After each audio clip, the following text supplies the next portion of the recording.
வந்து ஒரு நார்மல் பீப்புளே கிடையாது. அவங்க நம்மள மாதிரி நார்மல் பீப்புள் கிடையாது காய்ஸ். நான் ஒரு வெறித்தனமான பாலையா வந்து இவர் வந்து போகும்போது இவர் கையில் வந்து மைக்கை வந்து கொடுப்பாங்க. மைக்கை நார்மலாக பிடிச்சா நான் நார்மலாக இல்லை, நான் வந்து அப்நார்மலாக ஆளுன்னு சொல்கிற மாதிரி மைக்கை எப்பவுமே தூக்கி போட்டு தான் கேட்ச் வந்து பிடிப்பாப்புல. அதே நிறைய டைம் வந்து பல்ப் ஆகிறாரு. சரி மைக்கை தான் இப்படி பண்ண சொல்லி கேட்டிங்கன்னா ஏதாவது சாப்பிட கொடுத்தா கூட அதை கூட ஸ்டைலாக தூக்கி போட்டு வாயில் வந்து பிடிக்கிறாரு. ஐயோ, ஒரு பைத்தியக்கார பைலட் இந்த நாடு மக்களும் மாட்டிட்டு படுற பாடு.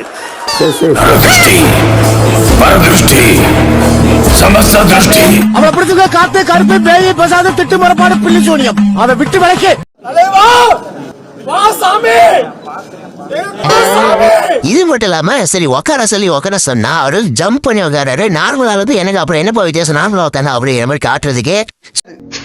அடுத்தவன் என்ன நினைச்சா எனக்கு ஆஃப் ஸ்கிரீன்லயும் அட்ராசிட்டி பண்றாரு, ஆன் ஸ்கிரீன்லயும் அட்ராசிட்டி பண்றாரு. What a punch power!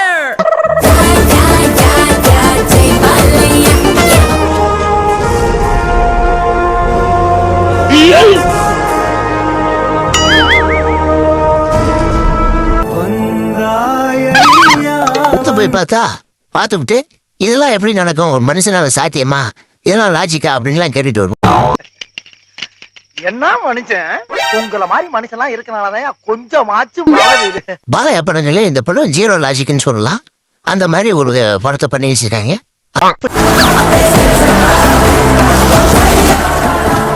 கிளைமேக்ஸ்ல 100 பேர் அடிக்கிற பை தான் கதையே. ஆமா, మీ భాషలో చెప్పాలంటే సర్జికల్ స్ట్రైక్. என் தலைவன எந்த ஒரு படத்தையும் யாராலையுமே ட்ரோல் பண்ண முடியாது. ஒரு சீனை கூட ட்ரோல் பண்ண முடியாது, ஒரு சிங்கிள் ஃப்ரேமை கூட ட்ரோல் பண்ண முடியாது. ஏன்னா அந்த அளவுக்கு பர்ஃபெக்டா இருக்கும். சில பேர் வன்மத்தை மனசுல வச்சுட்டு ட்ரோல் பண்ணுவாங்க, அது வேற விஷயம்.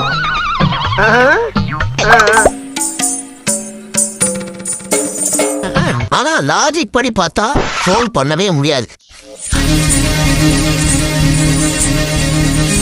அப்படிப்பட்டவரையும் இங்க லாஜிக் மிஸ்டேக் இருக்கு, அது சரியில்லை இது சரியில்லைன்னு ட்ரோல் பண்ணிடுறாங்க சில அற்ப பிறவிகள்.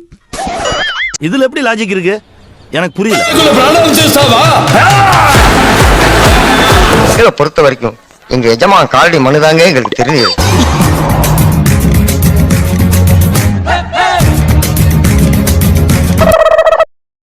ஒரு டான்ஸ் ஐயோ அத்த நீங்க பாக்கணுமே, விஷயம் தெரியாத கப்புன்னு பார்த்தானா கையில சாவி தூக்கி விட்டுருவான். மறக்காம சர்ப்ரைஸ் பண்ணுங்க.